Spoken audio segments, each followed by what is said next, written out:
सत श्री अकाल जी। पंजाब हरियाणा हिमाचल देख रहे सारे दर्शकों का स्वागत है। मैं हाँ तुहाडे नाल कृष्ण सिंह। श्री अकाल तख्त साहिब के जथेदार गैनी हरप्रीत सिंह ने कौम के नाम संदेश जारी किया है। जथेदार श्री अकाल तख्त साहिब ने संगत नूं एके विच रहने की अपील की है कि किवें कौम नूं मजबूत बनाया जा सके। हुकूमतां ने सिख कौम नाल बहुत वड्डा धोखा किया, वड्डे जख्म दिते। जथेदार साहब कह रहे हैं कि जिसनूं असीं कदे भुल नहीं सकते।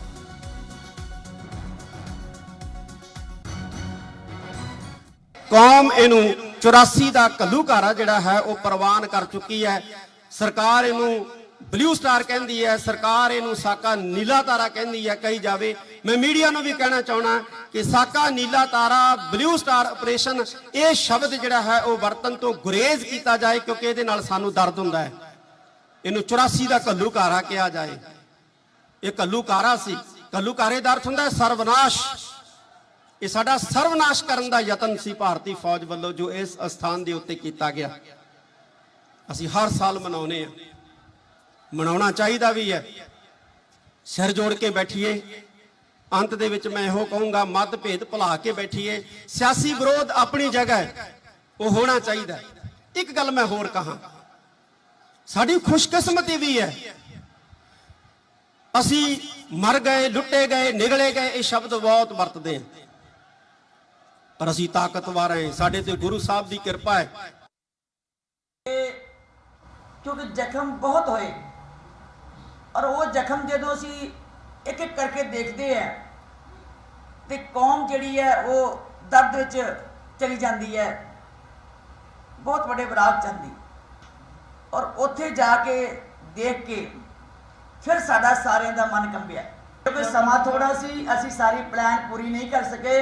मैं माफ़ी मंगती है। हुण असी सारियां तस्वीरां कढवा रहे हैं और जो छेती वो गैलरी दे विच जो गुरु जो तख्त साहब जी का जिहड़ा उस वेले पूरा फट्टड़ होया, जख्मी होया, मैं ये विश्वास दवानी है कि बहुत थोड़े समय च असीं उहनूं खोलांगे भी, विच शहीदां दीयां तस्वीरां भी लावांगे ते नाल नाल जिहड़ियां गुरु ग्रंथ साहब जी दे जख्मी बेड़ां दीयां तस्वीरां मूँह बोल दी तस्वीर होएगी, वो उत्थे जरूर विराजमान करें।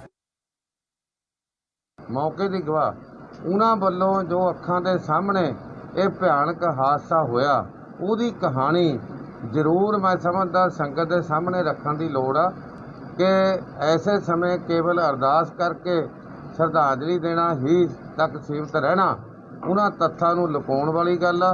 जथेदार श्री अकाल तख्त साहब नूं स्पैशल तौर पर यह बेनती की जाएगी कि इस समय ते जो अखी दिसे दृश्य ने अखी चश्मदी गवाहां वालों जो उस समय एक घिनौणियां भयानक हौलनाक दर्दनाक घटनावां देखियां गईयां, उन्हां दा जिक्र उन्हां दे मूँह तो संगत भी सुनना चाहुंदी आ। तो दीप सिद्धू श्री दरबार साहिब दे विच नतमस्तक होए। घल्लूघारे दे शहीदां नूं याद किया गया। 6 जून 1984 होए ऑपरेशन दौरान जिन्ने शहीद होए सी उन्हां नूं याद किया गया। उन्हां दी कुर्बानियां नूं याद करदे दीप सिद्धू ने कहा कि असीं नहीं भुल सकते, क्योंकि जिस हिसाब नाल सरकारां ने ये अटैक किया, ऑपरेशन किया, उस तो नसीहत ली जा सकती है। देखिए जी, आज जो 1984 में हुआ, जिस तरह सरकार ने उस टाइम हमारे पंजाब के ऊपर और हमारे उस जगह के ऊपर जो हमारा आत्मिक सोमा है ना, आके अटैक किया और हमारे जो यहाँ सिंह साहबान थे, यहाँ संत थे, उनको आपने देखा भी शहीद हो गए वो सब, है ना, अपने हक और हकूक और लोगों के हक और हकूक की बात करते हुए। आज जाब्ते में रह के अब पीसफुली हम कैसे अपने आप को इस चीज से शिक्षा भी दे रहे हैं, हम प्रेरणा भी दे रहे हैं, हम अपने आप को सेध भी दे रहे हैं जो हमारे साथ उस टाइम हुआ, ताकि अब पंजाब को क्या सीखना है, क्या डायरेक्शन होनी चाहिए हमारी, कैसे हमें एक में रह के काम करना चाहिए। ये सब इसी घटना के बाद, उसी वर्तारे के बाद, या 1984 में जो कुछ हमारी कौम के ऊपर हुआ, उसी के बाद हम सीख के आगे बढ़ रहे हैं। तो शिव सेना कारकुन 1984 के मुलाजमान को श्रद्धांजलि देना चाहते सी, पर रूपनगर में पुलिस ने इजाजत नहीं दी, उन्होंने रोक दिता गया, जिस करके शिव सेना के कारकुनों ने घर में ही हवन किया।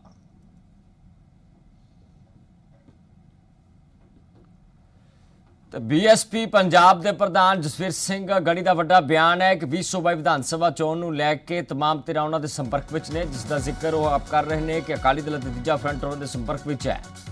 ਸੁਖਬੀਰ ਬਾਦਲ ਦਾ ਬਿਆਨ ਆਇਆ ਸੀ ਕਿ ਕਾਂਗਰਸ ਆਪ ਭਾਜਪਾ ਨੂੰ ਛੱਡ ਕੇ ਕਿਸੇ ਨਾਲ ਵੀ ਗੱਠਜੋੜ ਕੀਤਾ ਜਾ ਸਕਦਾ ਹੈ।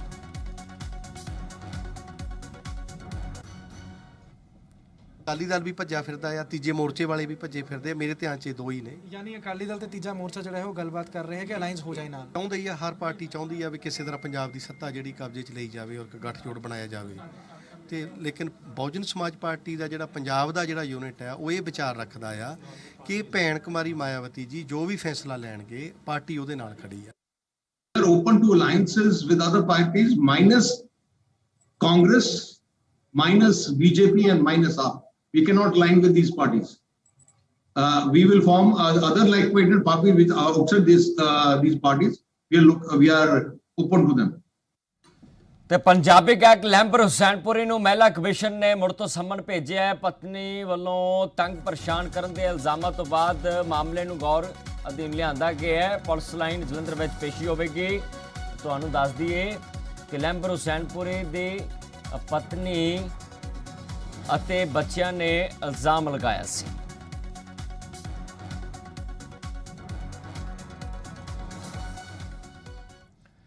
ਵੈਕਸੀਨੇਸ਼ਨ ਨੂੰ ਲੈ ਕੇ ਸਰਕਾਰ ਸਵਾਲਾਂ ਦੇ ਘੇਰੇ ਵਿੱਚ ਹੈ। ਸੂਬੇ ਦੀ ਸਰਕਾਰ ਤੇ ਵਿਰੋਧੀ ਇਲਜ਼ਾਮ ਲਗਾ ਰਹੇ ਨੇ। ਤੁਹਾਨੂੰ ਦੱਸ ਦਈਏ ਬੀਐਸਪੀ ਪ੍ਰਧਾਨ ਜਸਵੀਰ ਸਿੰਘ ਦਾ ਬਿਆਨ ਆਇਆ। ਦੂਜੇ ਪਾਸੇ ਅਕਾਲੀ ਦਲ ਬਿਆਨ ਦੇ ਰਿਹਾ ਹੈ ਕਿ ਕਾਲਾਬਾਜ਼ਾਰੀ ਪੰਜਾਬ ਦੀ ਸਰਕਾਰ ਕਰ ਰਹੀ ਹੈ।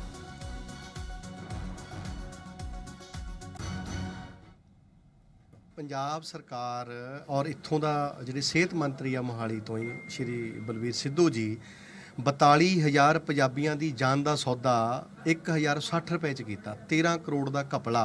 ਜਿਹੜੀ 400 ਦੀ ਵੈਕਸੀਨ ਆਈ ਸਰਕਾਰੀ ਤੌਰ ਤੇ, ਇਹ ਪ੍ਰਾਈਵੇਟ 20 ਸਿਲੈਕਟਡ ਹਸਪਤਾਲਾਂ ਨੂੰ ਵੇਚੀ। ਇੱਦਾਂ ਦੀਆਂ ਮੀਡੀਆ ਰਿਪੋਰਟਾਂ ਨੇ। ਤੇ ਬਹੁਜਨ ਸਮਾਜ ਪਾਰਟੀ ਅੱਜ ਪੰਜਾਬੀਆਂ ਨੂੰ ਇਹ ਗੱਲ ਕਹਿਣ ਹੋਈ ਆ ਕਿ ਜਿਹੜਾ ਗੁਰੂ ਸਾਹਿਬ ਦਾ ਨਾ ਹੋਇਆ, ਗੁਟਕਾ ਸਾਹਿਬ ਦਾ ਨਾ ਹੋਇਆ, ਦਮਦਮਾ ਸਾਹਿਬ ਵੱਲ ਨੂੰ ਹੱਥ ਕੀਤਾ, ਉਹ ਪੰਜਾਬੀਆਂ ਦੀਆਂ ਲਾਸ਼ਾਂ ਦਾ ਸੌਦਾ, ਪੰਜਾਬੀਆਂ ਦੀਆਂ ਜਾਨਾਂ ਦਾ ਸੌਦਾ ਕਰੇਗਾ। ਇਸ ਤੋਂ ਮਾੜੇ ਦਿਨ ਪੰਜਾਬ ਦੇ ਕੋਈ ਹੋ ਨਹੀਂ ਸਕਦੇ। ਬਹੁਜਨ ਸਮਾਜ ਪਾਰਟੀ ਇਹਦੀ ਨਿੰਦਾ ਕਰਦੀ ਹੈ। ਦੇਖੋ, ਅਕਾਲੀ ਦਲ ਇਹ ਮਹਿਸੂਸ ਕਰਦਾ ਕਿ ਇਹ ਜਿਹੜਾ ਕਾਲਾ ਬਾਜ਼ਾਰੀ ਹੈ ਇਹ ਪ੍ਰਾਈਵੇਟ ਵਪਾਰੀ ਤਾਂ ਕਰਦੇ ਦੇਖੇ ਸੀ। ਸਰਕਾਰ ਪਹਿਲੀ ਵਾਰ ਕਾਂਗਰਸ ਦੀ ਦੇਖੀ ਹੈ ਕਿ ਇਹ ਮਹਾਮਾਰੀ ਦੇ ਦੌਰਾਨ ਵੀ ਵੈਕਸੀਨ ਵਿੱਚ ਨੋਟ ਕਮਾਉਣ ਦੀ ਦੌੜ 'ਚ ਲੱਗੀ ਹੋਈ ਹੈ। ਐਂਡ ਉਦੋਂ ਵੱਡੀ ਬਦਕਿਸਮਤੀ ਜਦ ਸ਼੍ਰੋਮਣੀ ਅਕਾਲੀ ਦਲ ਦੇ ਪ੍ਰਧਾਨ ਸਾਹਿਬ ਨੇ ਪ੍ਰੈਸ ਕਾਨਫਰੰਸ ਕਰਕੇ ਇਹ ਗੱਲ ਨੰਗੀ ਕੀਤੀ, ਜਗ ਜ਼ਾਹਰ ਕੀਤੀ, ਤਾਂ ਮੰਤਰੀ ਕਹਿੰਦੇ ਮੈਨੂੰ ਤਾਂ ਪਤਾ ਹੀ ਨਹੀਂ ਗਾ ਕਿਹਨੇ ਕੀਤੀ ਹੈ, ਜਿਹਨੇ ਕੀਤੀ ਹੈ ਉਹਦੇ ਤੇ ਐਕਸ਼ਨ ਲਵਾਂਗੇ। ਕਿੱਡੀ ਵੱਡੀ ਇਸ ਗੱਲ ਤੇ ਤੁਸੀਂ ਸਮਝਦੇ ਹੋ ਕਿ ਸਰਕਾਰ ਦੀ ਫੇਲਰ ਹੈ ਕਿ ਮੰਤਰੀ ਆਪਣੇ ਮਹਿਕਮੇ ਬਾਰੇ ਕਹੇ ਕਿ ਮੈਨੂੰ ਪਤਾ ਹੀ ਨਹੀਂ। ਵੈਕਸੀਨ ਦੇ ਮੁੱਦੇ ਤੇ ਪ੍ਰਦਰਸ਼ਨ ਹੋ ਰਹੇ ਨੇ। ਦਰਅਸਲ ਨਿੱਜੀ ਹਸਪਤਾਲਾਂ ਨੂੰ ਸਰਕਾਰ ਨੇ ਵੈਕਸੀਨ ਦੀ ਡੋਜ਼ ਪ੍ਰੋਵਾਈਡ ਕਰਵਾਈ ਸੀ, ਜਿਸ ਤੋਂ ਬਾਅਦ ਵਿਵਾਦ ਭਖਿਆ ਤੇ ਫਿਰ ਉਸ ਡੋਜ਼ ਨੂੰ ਵਾਪਸ ਲੈਣ ਦਾ ਫੈਸਲਾ ਲਿਆ ਗਿਆ। ਵੈਕਸੀਨ ਦੇ ਮੁੱਦੇ ਤੇ ਪ੍ਰਦਰਸ਼ਨ ਹੋ ਰਹੇ ਨੇ। 7 ਤਰੀਕ ਨੂੰ ਸ਼੍ਰੋਮਣੀ ਅਕਾਲੀ ਦਲ ਵੀ ਪ੍ਰਦਰਸ਼ਨ ਕਰੇਗਾ। ਤੁਹਾਨੂੰ ਦੱਸ ਦਈਏ ਵੈਕਸੀਨ ਦੇ ਕਥਿਤ ਘੁਟਾਲੇ ਦਾ ਜ਼ਿਕਰ ਹੋ ਰਿਹਾ ਹੈ।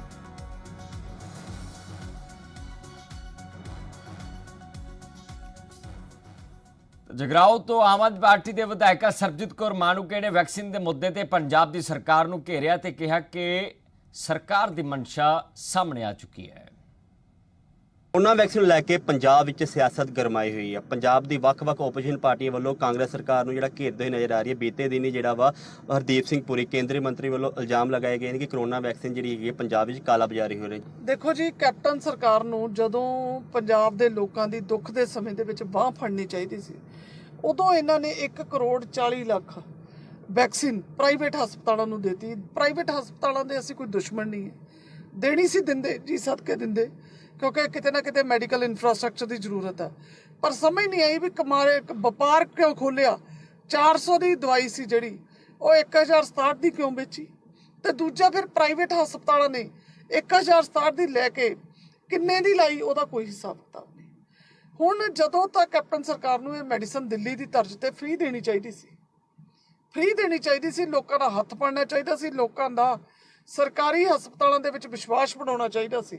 ਉਸ ਸਮੇਂ ਕੈਪਟਨ ਸਾਹਿਬ ਨੇ ਆਪ ਹੀ ਹੱਥ ਖੜੇ ਕਰਤੇ ਬਈ ਸਾਡੇ ਸਰਕਾਰੀ ਤੰਤਰ ਤੇ ਸਾਨੂੰ ਹੀ ਵਿਸ਼ਵਾਸ ਨਹੀਂ ਤੇ ਲੋਕਾਂ ਨੂੰ ਕੀ ਹੋਏਗਾ। ਜਦੋਂ ਆਮ ਆਦਮੀ ਪਾਰਟੀ ਨੇ ਰੌਲਾ ਪਾਇਆ ਤੇ ਕੈਪਟਨ ਸਾਹਿਬ ਨੂੰ ਲੱਗਿਆ, ਮੁੱਖ ਮੰਤਰੀ ਸਾਹਿਬ ਨੂੰ ਲੱਗਿਆ ਵੀ ਇੱਥੇ ਸਾਡੀ ਬਦਨਾਮੀ ਜ਼ਿਆਦਾ ਹੋ ਜਾਣੀ ਆ। ਉਹਨਾਂ ਨੇ ਯੂ ਟਰਨ ਲੈਂਦੇ ਹੋਏ ਵਾਪਸ ਲੈ ਲਏ, ਕਹਿੰਦੇ ਅਸੀਂ ਮੈਡੀਸਨ ਵਾਪਸ ਮੰਗਵਾ ਲਾਂਗੇ। ਠੀਕ ਹੈ, ਤੁਸੀਂ ਮੈਡੀਸਨ ਵਾਪਸ ਮੰਗਾਓ ਜੀ ਸਦਕੇ, ਪਰ ਜਿਹੜੀ ਉਹਨਾਂ ਦਿਨਾਂ ਦੇ ਵਿੱਚ ਲੋਕਾਂ ਦੀ ਖੱਜਲ ਖੁਆਰੀ ਹੋਈ ਆ, ਮੈਡੀਸਨ ਦੀ ਘਾਟ ਕਰਕੇ ਡੈਥ ਹੋਈਆਂ, ਕੀ ਤੁਸੀਂ ਉਹਨਾਂ ਨੂੰ ਵੀ ਕੰਪਨਸੇਟ ਕਰੋਗੇ? ਜਾਂ ਤਾਂ ਉਹਨਾਂ ਨੂੰ ਕੰਪਨਸੇਟ ਕਰੋ ਨਾ। ਹੁਣ ਚਲੋ ਉਸ ਮੈਡੀਸਨ ਦਾ ਤਾਂ ਘੁਟਾਲਾ ਹੀ ਸੀ, ਨਾਲ ਦੀ ਨਾਲ ਅੱਜ ਕਰੋਨਾ ਕਿੱਟਾਂ ਦਾ ਘੁਟਾਲਾ ਆ ਗਿਆ, ਜਿੱਥੇ ਤੁਸੀਂ ਕਰੋਨਾ ਦੀ ਕਿਟਸ ਫ੍ਰੀ ਦੇਣੀਆਂ, ਜਿਨ੍ਹਾਂ ਦੇ ਘਰ 'ਚ ਕਰੋਨਾ ਦਾ ਕੋਈ ਪੇਸ਼ੈਂਟ ਆ। ਇੱਕ ਬੰਦਾ ਤੁਹਾਨੂੰ ਕਹਿ ਰਿਹਾ ਮੈਂ 700 ਦੀ ਤੋਂ 800 ਰੁਪਏ ਦੀ ਤੁਹਾਨੂੰ ਕਰੋਨਾ ਕਿਟ ਦੇ ਦਿੰਦਾ, ਤੁਸੀਂ ਕਹਿੰਦੇ ਨਹੀਂ ਇਹ ਸਸਤੀ ਕਿਵੇਂ ਦੇ ਦੂਗਾ? ਤੁਸੀਂ ਦੂਜੀ ਜਿਹੜੇ ਬੰਦੇ ਕੋਲੇ ਲਾਇਸੈਂਸ ਵੀ ਹੈ ਨਹੀਂ ਉਹਨੂੰ ਟੈਂਡਰ ਦਿੰਦੇ ਹੋ, ਪਹਿਲੇ ਵਾਲੇ ਦਾ ਕੈਂਸਲ ਕਰਕੇ, ਉਹ ਕਹਿੰਦਾ ਮੈਂ 1100 ਤੱਕ ਦਊਂਗਾ, ਤੀਜੇ ਟੈਂਡਰ ਫੇਰ ਉਹਦਾ ਰਿਵਾਈਜ਼ ਕਰਕੇ 1500 ਤੱਕ ਲੈ ਗਏ। ਹੁਣ ਕੈਪਟਨ ਸਾਹਿਬ 800 ਤੋਂ 700 ਰੁਪਏ ਦਾ ਗੈਪ ਆ ਜਿਹੜਾ, ਇਹ ਦੱਸੋ ਵੀ ਇਹ ਤੁਸੀਂ ਕਿਸੇ ਠੇਕੇਦਾਰ ਦੇ ਫਾਇਦੇ ਲਈ ਕੀਤਾ ਕਿ ਆਪਣੇ ਨਿੱਜੀ ਫਾਇਦੇ ਲਈ ਕੀਤਾ? ਕੈਮਰਾਮੈਨ ਜੱਗੇ ਦੇ ਨਾਲ ਭਰਤ ਸ਼ਰਮਾ, ਜ਼ੀ ਮੀਡੀਆ, ਲੁਧਿਆਣਾ। ਮੋਹਾਲੀ ਵਿੱਚ ਆਮ ਆਦਮੀ ਪਾਰਟੀ ਨੇ ਪ੍ਰਦਰਸ਼ਨ ਕੀਤਾ। ਵੈਕਸੀਨ ਦੇ ਮੁੱਦੇ ਤੇ ਸਿਹਤ ਮੰਤਰੀ ਨੂੰ ਘੇਰਨ ਦੀ ਕੋਸ਼ਿਸ਼ ਕੀਤੀ ਗਈ, ਹਾਲਾਂਕਿ ਮਾਹੌਲ ਤਣਾਅਪੂਰਨ ਬਣਿਆ। ਪ੍ਰਦਰਸ਼ਨਕਾਰੀ ਨੇ ਬੈਰੀਕੇਡ ਤੋੜੇ, ਨਿੱਜੀ ਹਸਪਤਾਲਾਂ ਨੂੰ ਵੈਕਸੀਨ ਦੇਣ ਦੇ ਮੁੱਦੇ ਤੇ ਬਲਵੀਰ ਸਿੰਘ ਸਿੱਧੂ ਖਿਲਾਫ ਮੋਰਚਾ ਖੋਲ੍ਹਿਆ ਹੋਇਆ ਸੀ।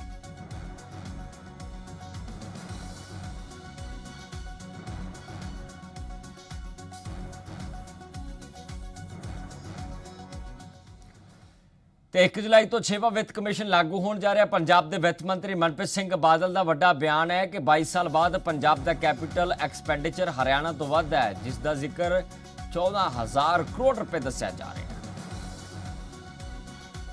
ਸਭ ਵਿਰੋਧ ਕਿਸ ਗੱਲ ਦਾ? ਬਜਟ ਦੇ ਵਿੱਚ ਇਹ ਐਲਾਨ ਕੀਤਾ ਗਿਆ ਸੀ ਕਿ ਜਿਹੜੀ 6ਵੀਂ ਪੇ ਕਮਿਸ਼ਨ ਹੈ ਇਹ 1 ਜੁਲਾਈ 2021 ਤੋਂ ਲਾਗੂ ਹੋ ਜਾਏਗੀ। ਮੈਂ ਪ੍ਰੈਸ ਦੇ ਵਿੱਚ ਵੀ ਇਹ ਬਿਆਨ ਦਿੱਤਾ ਹੈ, ਪੰਜਾਬ ਸਰਕਾਰ ਦੀ ਇਹ ਕਮਿਟਮੈਂਟ ਹੈ ਕਿ 1 ਜੁਲਾਈ ਤੋਂ ਜਿਹੜੀ ਨਵੀਂ ਪੇ ਕਮਿਸ਼ਨ ਹੈ ਉਹ ਇਫੈਕਟਿਵ ਹੋ ਜਾਏਗੀ। ਫਿਰ ਇਸ ਤੋਂ ਇਲਾਵਾ ਫਿਰ ਰੋਸ ਕੀ ਰਹਿ ਗਿਆ? ਤੇ ਪੰਜਾਬ ਦੇ ਵਿੱਚ ਪੋਸਟਰਾਂ ਵਾਲੀ ਸਿਆਸਤ ਭਖੀ ਹੋਈ ਹੈ। ਕੈਪਟਨ ਧੜਾ ਸਾਹਮਣੇ ਜਾਗਜ਼ਾਰ ਹੋ ਕੇ ਸਭ ਕੁਝ ਕਰਦਾ ਦਿਖਾਈ ਦੇ ਰਿਹਾ, ਕਿਉਂਕਿ ਕੈਪਟਨ ਅਮਰਿੰਦਰ ਸਿੰਘ ਦੀ ਹਮਾਇਤ ਕੀਤੀ ਜਾ ਰਹੀ ਹੈ। Captain Amarinder Singh Delhi 3 memory committee ਸਾਹਮਣੇ ਪੇਸ਼ ਹੋਏ ਸੀ, ਜਿਸ ਤੋਂ ਬਾਅਦ ਪੰਜਾਬ ਦੇ ਵਿੱਚ ਧੜਾਧੜ ਪੋਸਟਰ ਲੱਗ ਰਹੇ ਨੇ ਕਿ ਕੈਪਟਨ ਇੱਕ ਹੀ ਹੁੰਦਾ ਹੈ। ਕੋਈ ਬਾਪ ਬੇਟੇ 'ਚ ਵੀ ਬੇਤਕਲਫੀ ਹੋ ਜਾਂਦੀ ਹੈ, ਕੋਈ ਮੀਆਂ ਬੀਵੀ 'ਚ ਵੀ ਕਈ ਵਾਰੀ ਬੇਤਕਲਫੀ ਹੋ ਜਾਂਦੀ ਹੈ, ਕੋਈ ਐਸੀ ਬਾਤ ਨਹੀਂ ਹੈ। ਔਰ ਜਿਹੜੀ ਦਿੱਲੀ ਦੇ ਵਿੱਚ ਜਿਹੜੀ ਮੀਟਿੰਗ ਹੋਈ ਹੈ ਉਹ ਸਿਰਫ ਇਸ ਕਰਕੇ ਨਹੀਂ ਹੋਈ ਕਿ ਉੱਥੇ ਕੋਈ ਕਾਂਗਰਸ ਪਾਰਟੀ ਦਾ ਮਸਲਾ ਸੀ, ਬਲਕਿ ਜੋ ਅਗਲੇ 8 ਮਹੀਨੇ ਬਾਅਦ ਜਿਹੜੇ ਇਲੈਕਸ਼ਨ ਜਾ ਰਹੇ ਆ ਉਹਨਾਂ ਦੀ ਨਿਸ਼ਾਨਦੇਹੀ ਕਰੀਏ ਕਿ ਪੰਜਾਬ 'ਚ ਕਿਹੜੇ ਮਸਲੇ ਆ ਜਿਹੜੇ ਬਕਾਇਆ ਰਹਿ ਗਏ, ਕਾਂਗਰਸ ਪਾਰਟੀ ਦੀ ਕੀ ਸਟ੍ਰੈਟਜੀ ਹੋਣੀ ਚਾਹੀਦੀ ਹੈ, ਪੰਜਾਬ ਦੀ ਕਿਆਦਤ ਕੌਣ ਕਰੇਗਾ। ਇਹ ਕਾਂਗਰਸ ਪਾਰਟੀ ਦੀ ਜਿਹੜੀ ਆਲਾ ਕਮਾਨ ਹੈ ਇਹ ਉਹਦੀ ਡਿਸਕ੍ਰਿਸ਼ਨ 'ਚ ਹੈ, ਬਟ ਫਿਲਹਾਲ ਕੈਪਟਨ ਅਮਰਿੰਦਰ ਸਿੰਘ ਉਹ ਪੰਜਾਬ ਦੇ ਕੈਪਟਨ।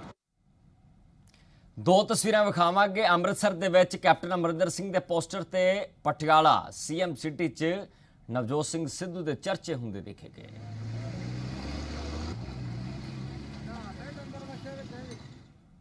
ਗੁਰਦਾਸਪੁਰ ਵਿੱਚ ਬੱਸ ਕਰਮਚਾਰੀ ਨੇ ਪ੍ਰਦਰਸ਼ਨ ਕੀਤਾ। ਕੈਬਨਿਟ ਮੰਤਰੀ ਤ੍ਰਿਪਤ ਬਾਜਵਾ ਦੀ ਰਿਹਾਇਸ਼ ਦਾ ਘਿਰਾਓ ਕੀਤਾ ਗਿਆ। ਠੇਕੇ ਤੇ ਆਧਾਰਿਤ ਕੰਮ ਕਰਦੇ ਮੁਲਾਜ਼ਮਾਂ ਨੇ ਸਰਕਾਰ ਨੂੰ ਅਪੀਲ ਕੀਤੀ ਹੈ।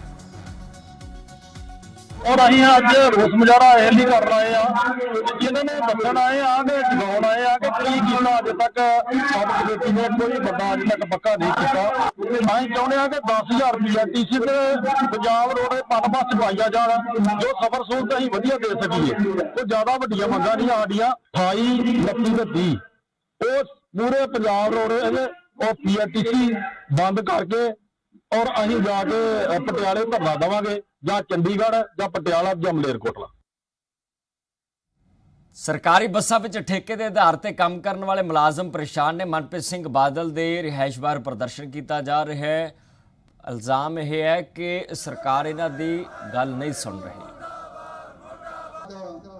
ਸਾਰੇ ਸਾਥੀ ਆਪਦੇ ਹੱਕੀ ਮੰਗਾ ਖਾਤਰ ਲਾਇਆ, ਜੋ ਅਸੀਂ ਕਾਫੀ ਲੰਮੇ ਸਮੇਂ ਤੋਂ ਕੰਟਰੈਕਟ ਤੇ ਕੰਮ ਕਰ ਰਹੇ ਹਾਂ, ਨਗੁਣੀਆਂ ਤਨਖਾਹ ਤੇ, ਬਹੁਤ ਹੀ ਘੱਟ ਤਨਖਾਹ ਤੇ ਉਹਦਾ ਕਰਕੇ ਅਸੀਂ ਇਹਨਾਂ ਦੇ ਕੰਨਾਂ ਤੱਕ ਆਵਾਜ਼ ਪਹੁੰਚਾਉਣ ਲਈ ਇਹ ਧਰਨਾ ਲਾਇਆ।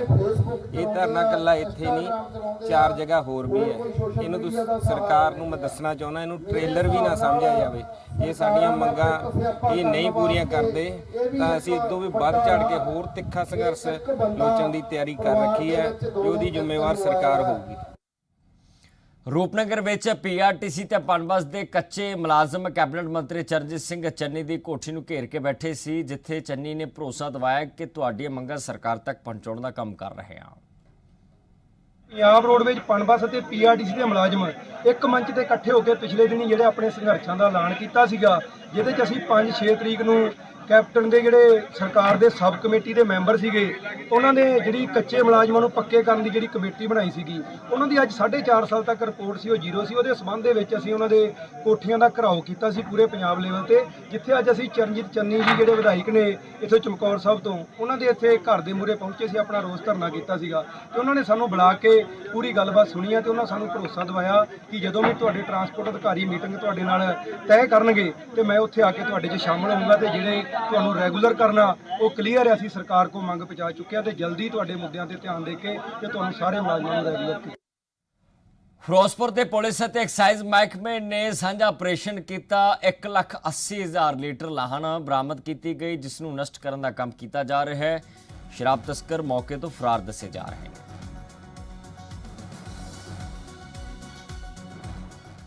ਝੋਨੇ ਦੀ ਬਿਜਾਈ ਕਰਕੇ ਬੰਗਾਲ ਤੋਂ ਵੱਡੀ ਗਿਣਤੀ ਵਿੱਚ ਮਜ਼ਦੂਰ ਪੰਜਾਬ ਪਹੁੰਚਣਾ ਸ਼ੁਰੂ ਹੋ ਚੁੱਕੇ ਨੇ। ਦਰਅਸਲ ਬੰਗਾਲ ਵਿੱਚ ਇਲੈਕਸ਼ਨ ਸੀ, ਜਿਸ ਤੋਂ ਬਾਅਦ ਪਹਿਲੀ ਵਾਰ ਮਜ਼ਦੂਰ ਬਾਹਰ ਨਿਕਲੇ ਨੇ ਤੇ ਕੋਵਿਡ ਕਾਲ ਵਿੱਚ ਕੰਮ ਕਰਨ ਲਈ ਪੰਜਾਬ ਪਹੁੰਚ ਚੁੱਕੇ ਨੇ।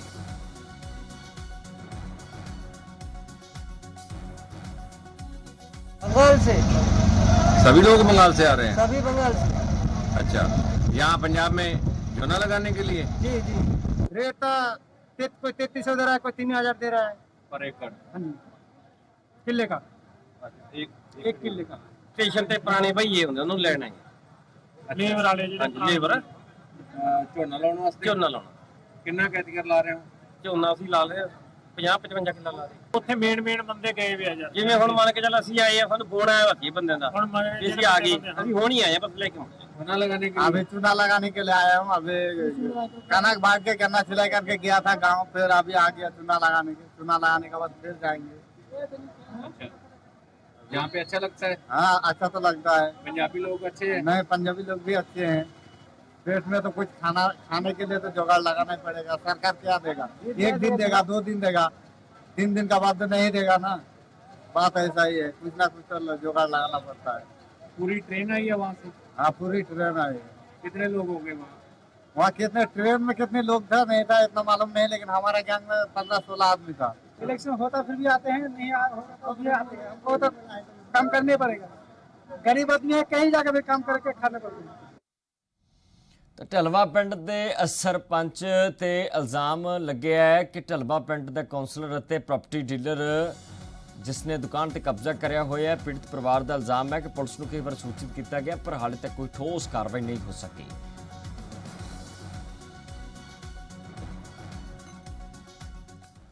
ਪੀਏਪੀ ਦੇ ਮੁਅੱਤਲ ਮੁਲਾਜ਼ਮ ਨੇ ਸ਼ਰਾਬ ਦੇ ਨਸ਼ੇ ਵਿੱਚ ਵਿਵਾਦ ਖੜਾ ਕੀਤਾ। ਆਪਣੇ ਹੀ ਵਿਭਾਗ ਦੇ ਲੋਕਾਂ ਤੇ ਪੈਸਾ ਮੰਗਣ ਦਾ ਜਿੱਥੇ ਇਲਜ਼ਾਮ ਲਗਾਇਆ, ਉੱਥੇ ਮੁਲਾਜ਼ਮ ਨੇ ਰੇਹੜੀ ਵਾਲਿਆਂ ਨਾਲ ਕੁੱਟਮਾਰ ਕੀਤੀ ਹੈ। ਕਾਰ ਦੀ ਛੱਤ ਤੇ ਚੜ੍ਹ ਕੇ ਖੂਬ ਹੰਗਾਮਾ ਵੀ ਕੀਤਾ ਗਿਆ। ਸਾਨੂੰ ਫੋਨ ਹੀ ਆਉਂਦਾ, ਜਾਣੀ ਕਿ ਇੱਥੋਂ ਫੋਨ ਗਿਆ ਸੀਗਾ SHO ਸਾਹਿਬ ਦਾ ਵੀ ਸ਼ਾਂਤੀ ਵਿਹਾਰ ਜਾਣਾ, ਤੇ ਉੱਥੇ ਕੋਈ ਰੌਲਾ ਪਾਉਂਦਾ ਬੰਦਾ ਆਪਣੇ ਘਰ ਦੇ ਵਿੱਚ ਤਾਂ ਆਂਢ ਗੁਆਂਢ, ਤੇ ਉਹਦੇ ਕਰਕੇ ਗਿਆ ਸੀਗਾ ਮੈਂ।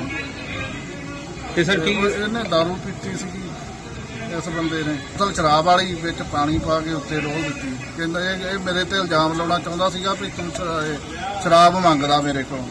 ਕਿ ਇੱਕ ਸਾਡਾ ਰਿਸ਼ਪਾਲ ਸਿੰਘ ਐਸੇ ਹੀ ਹੈਗਾ ਜੋ ਪੀਏਪੀ ਦਾ ਮੁਲਾਜ਼ਮ ਹੈ, ਉਹ ਕਦੇ ਸ਼ਰਾਬ ਪੀ ਰਾਤ ਨੂੰ ਹੂਟਰ ਵਗੈਰਾ ਜ਼ਿਆਦਾ ਮਾਰਦਾ ਹੈਗਾ ਆਪਣੀ ਗੱਡੀ 'ਚ। ਹੂਟਰ ਉਹਨੇ ਅਨਲੀਗਲ ਤਰੀਕੇ ਤੇ ਲਾਇਆ ਹੋਇਆ। ਜਿੱਥੇ ਅਸੀਂ ਗਏ ਸੀਗੇ, ਜਿੱਥੇ ਜਾ ਕੇ ਪਤਾ ਲੱਗਾ ਕਿ ਹੂਟਰ ਦੀ ਇਹ ਪ੍ਰੋਬਲਮ ਇਹਦੇ ਕਰਕੇ ਸ਼ਿਕਾਇਤ ਸੀਗੀ। ਸਾਡੇ PCR ਦੇ ਕਰਮਚਾਰੀ ASI ਪਿਆਰਾ ਲਾਲ ਜਿਹੜੇ ਉੱਥੇ ਮੌਕੇ ਤੇ ਗਏ ਸੀਗੇ, ਜਿਹਨੇ ਨੂੰ ਸਮਝਾਉਣ ਦੀ ਕੋਸ਼ਿਸ਼ ਕੀਤੀ, ਲੇਕਿਨ ਉਹਨੇ ਉਹਦੇ ਨਾਲ ਵੀ ਮਿਸਬੀਹੇਵ ਜਿਹਾ ਉੱਥੇ ਘਰੇ ਆਪਣੇ ਕਰ ਲਿਆ। ਤੇ ਜਿਹੜੀ ਬੀਅਰ ਪੀ ਰਿਹਾ ਸੀ ਆਪਣੇ ਘਰੇ, ਉਹ ਤਾਂ ਉਹਦੇ ਤੇ ਡੋਲ ਦਿੱਤੀ। ਇਹਦੇ ਤੇ ਉਹ ਆਪਸ ਵਿੱਚ ਉਹਨਾਂ ਨੇ ਮਾੜਾ ਚੰਗਾ ਵੀ ਉਹਨੂੰ ਬੋਲਿਆ ਵਾ। ਜਿਹੜਾ ਇਹ ਮੇਰਾ ਮੁਲਾਜ਼ਮ ਆਪਣੇ ਘਰੇ ਲੁਕ ਗਿਆ ਸੀਗਾ, ਜਿਹਨੂੰ ਅਸੀਂ ਨਾਲ ਲੈ ਕੇ ਆਏ ਹਾਂ। ਹੁਣ ਇਹਦਾ ਮੁਲਾਜ਼ਾ ਕਰਾਇਆ ਜਾ ਰਿਹਾ ਆ। ਫਰੀਦਕੋਟ ਵਿੱਚ ਵੀਕਐਂਡ ਲਾਕਡਾਊਨ ਦੇ ਮੱਦੇਨਜ਼ਰ ਰਿਐਲਿਟੀ ਚੈੱਕ ਕੀਤਾ ਗਿਆ। ਜ਼ਿਆਦਾਤਰ ਦੁਕਾਨਾਂ ਬੰਦ ਦਿਖਾਈ ਦਿੱਤੀਆਂ।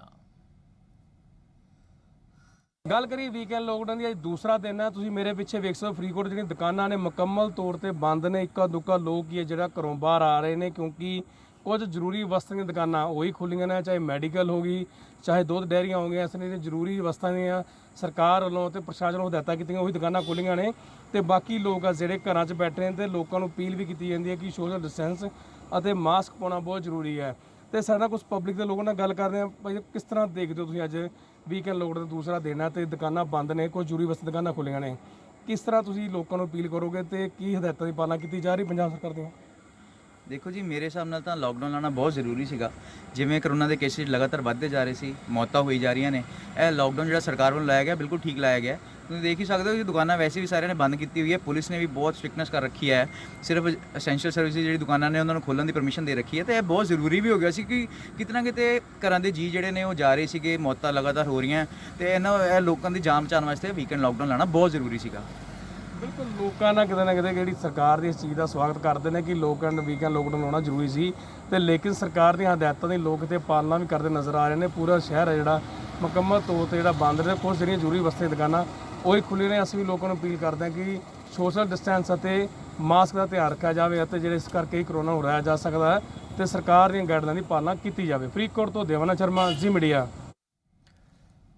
ਇਸ ਬੁਲੇਟਿਨ ਵਿੱਚ ਚੇਨਈ।